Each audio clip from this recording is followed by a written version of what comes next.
Hello everyone and welcome to Fort Greene. It may initially be daunting to get to Tech, but once you get the hang of it, it's actually really easy. Tech is really close to many forms of public transportation, such as the Fulton and Lafayette Street stations which connect you to the G and the C trains. But if you don't live that close to those, you can instead head down to Atlantic Avenue and Barclay Center station, which connects you to the D, N, R, W, B, Q, 2, 3, 4, and 5 trains. With so many different options, it ensures that whether you live in Bay Ridge or Harlem, BTHS is only a train ride away. For those who may live closer and may not take the train, there are also many buses available to Tech. The B25, B26, and B52 buses on Fulton Street and the B38 on DeKalb Avenue are a quick and easy way to get to Tech with a simple bus ride. But for those who live in more far-flung out places, I'm handing it over to my correspondent in Queens. Hello! I'm going to be speaking about the different options that you can take to get to Brooklyn Tech if you live in a faraway neighborhood. There are many different neighborhoods in New York that are a million miles away, but I can assure you that this guide will help you get to and from Brooklyn Tech efficiently and smoothly. First of all comes the borough Staten Island, which is infamous for being far, far away from everything. But there are still options to get to Brooklyn Tech from that borough. First of all, you can take the S79 Select bus service to 86th Street, then transfer to the R train and get off at Atlantic Avenue. After that, it's just a 5-minute walk to Brooklyn Tech. Additionally, you can take the SIM 1C to Bowling Green, then transfer to the 4 train and get off at Atlantic Avenue. And like I said before, that is also a 5-minute walk. You could also stick the Staten Island Ferry, which is the more well-known, to get to and from Staten Island. You can take the ferry to Bowling Green, transfer to the 4 train, and get off at Atlantic Avenue. I hope you noted those options down. Now, I'm going to speak about the Bronx. The Bronx is also well known for being very, very far from the rest of the world. But it's still not in the middle of nowhere. There are still transportation options to get to and from the Bronx. For example, you can take the 6 train to 14th Street Union Square, you can transfer to the Q, and get off at DeKalb Avenue. And after that, it's just a 5-minute walk to Brooklyn Tech. You could also take the 2 train directly to Atlantic Avenue. Additionally, you can take the 1 train to Chambers Street, then transfer to 2 or 3 trains, and then get off at Atlantic Avenue. There's another option. You could also take the 4 or 5 train directly into Atlantic Avenue, or take the 6, transfer to the 4 or 5 at Grand Central, and get off at Atlantic Avenue. Now, I'm going to speak about Jamaica, Flushing, Kew Gardens.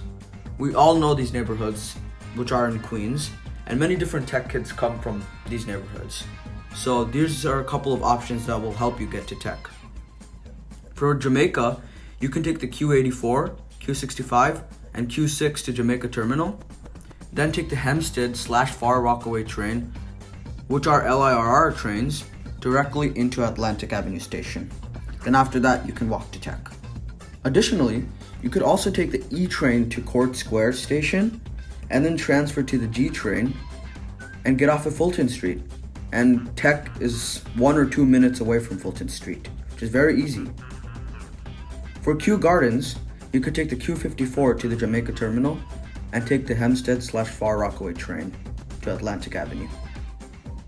Additionally, you can take the Q54 to Grand Street, Union Avenue, and then transfer to the G, and you could get off at Fulton Street.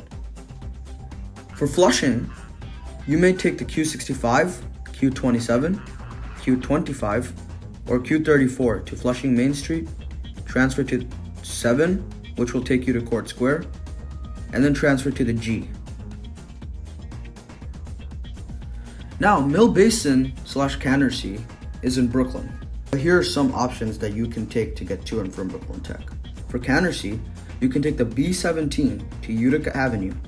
After that, you can take the 3 or 4 to Atlantic Avenue, which is obviously a 5-minute walk, as I said before.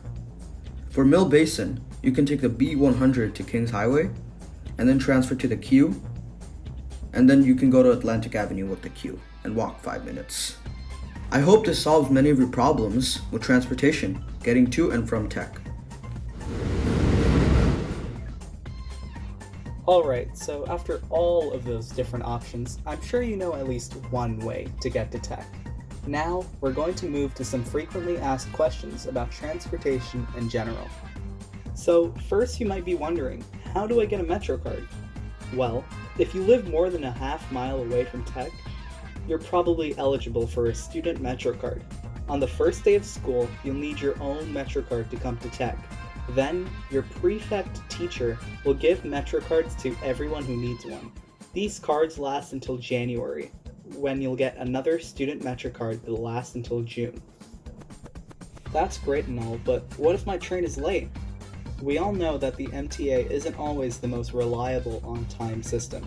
Because of this, you may really want to consider leaving about 10 to 15 minutes earlier than the train schedule suggests to make sure that you get to school on time. That way, small delays won't take any time away from your first class. If you are late though, you will need to fill out an absence form and provide a note from your parents or the MTA. You might want to download MTA apps like My MTA from the Google Play or Apple App Store to plan your trip. Alright, so third we have, I need to take the Long Island Railroad to get to school. Can I get a discount on my ticket? Well, the LIRR is one of the fastest ways to get to tech, especially for students living in Eastern Queens, but the tickets can get really expensive. Luckily, the school offers discounts on Long Island Railroad tickets for anyone that needs a monthly pass to get to school. You'll need to fill out an application for school ticket form that you can get at any LIRR station with a ticket office, like Jamaica, Penn Station, and our very own Atlantic Terminal. Every month you will need to have this form signed by your parents or guardians and the school. Then take the form to a ticket office to buy your ticket for the month. If you're paying by credit or debit card though, the school also offers a program called Mail and Ride, where you can get your monthly LIRR tickets mailed to you without filling out a form every month. We'll send more details about this program later. Lastly, what if I lose my student Metrocard? Well, if you lose your Metrocard, you can get a replacement at the Parent-Student Engagement Office in room 1W2. If you lose your Metrocard too frequently though, there may be penalties, so hold on to your cards. Thanks for watching this section on transportation. Now we hope you're finally ready to meet us at Tech in September. See you then!